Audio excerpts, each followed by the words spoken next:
वारकरी संप्रदाय तर त्या ठिकाणी आतापर्यंत जर पाहिलं असे कित्येक संप्रदाय आले आणि निघून गेले, पण वारकरी संप्रदाय असतो आम्हाला जर पाहिला तर तेवढ्या डौलाने फडकताना दिसतोय का? तर वारकरी संप्रदायाची ही संत परंपरा खूप मोठी आहे. जगाच्या वाडीवर संतांना एवढं त्या ठिकाणी महत्व दिलं. बाबा, मंदिरातला देव जर कुणामुळे कळला असेल तर पहिलं उत्तर आहे संत. ऐका, म्हणून संतांना किती मोठं प्राधान्य दिलेलं आहे.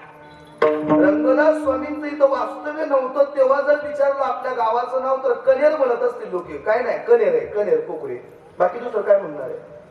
पण वाक्य ऐका, ज्या दिवशी संतांचा पदस्पर्श या मातीला झाला त्यावेळेला कनेर पोकळी नाही म्हणणार, श्री क्षेत्र कनेर असं म्हणतात.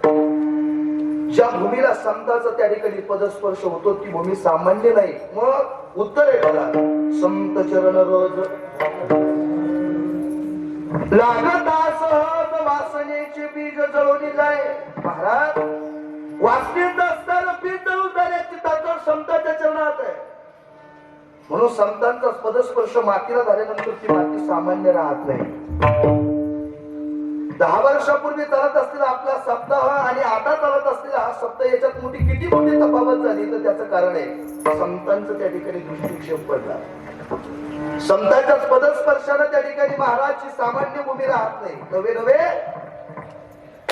संतांनी पाहिलं तरी त्या ठिकाणी आपला उद्धार आहे.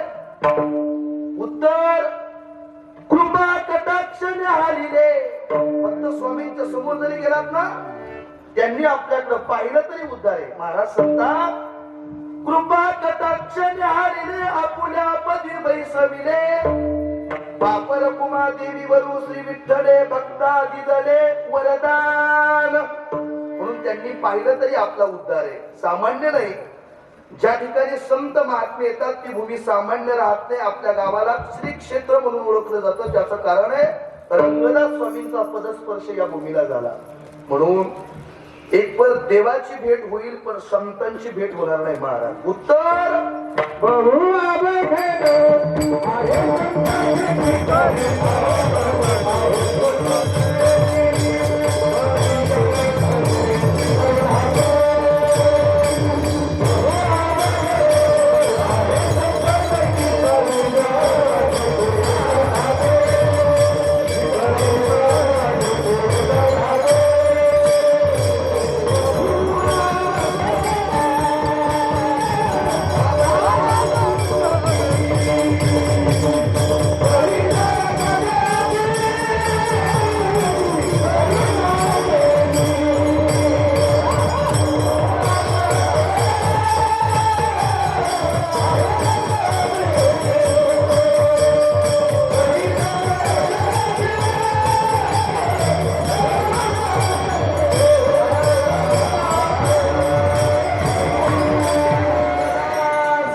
सगळी जुनी जमती मंडळी असतात. काय करायचं, आम्ही गेली 5-6 वर्ष झालं जाते बाबा या संविधानाला कालान जागर करत असतो.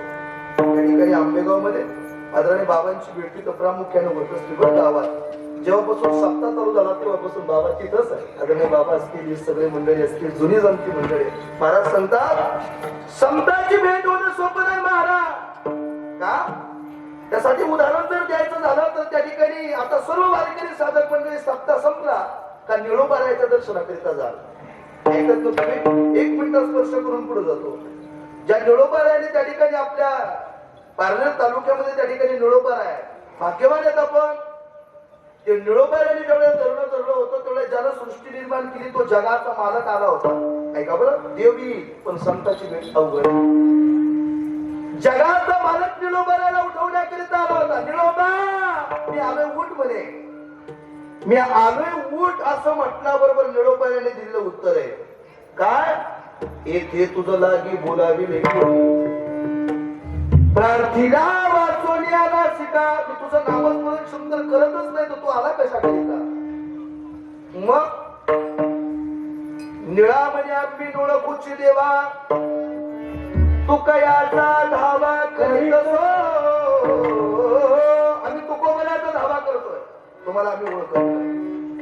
जगाचा मालक ज्याने सृष्टी निर्माण केली तो जगाचा मालक आला होता, परत माग जावं लागलं आणि तुकोबाला परत पाठवून द्यावं लागलं. त्याचं कारण आहे देवी पण संत भेटला उघड. चंद्र अमृताचे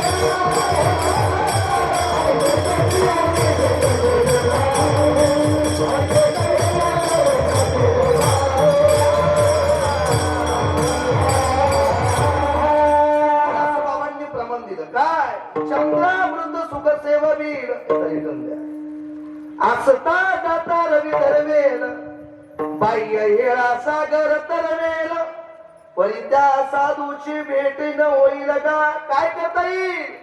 चंद्रामृत सेवन करता येईल. त्या ठिकाणी चंद्र त्या ठिकाणी धरता येईल बाबा. इकडून तिकडं पहिले तिला जाता येईल, पण साधूची भेट होणं सोपं नाही. म्हणून भाग्यवान आहे तुम्ही. आम्ही रंगदास स्वामीची महाराजांची त्या ठिकाणी भेट नव्हे तर त्या ठिकाणी पदस्पर्शाला ही पावन झालेली भूमी आहे. आणि या भूमी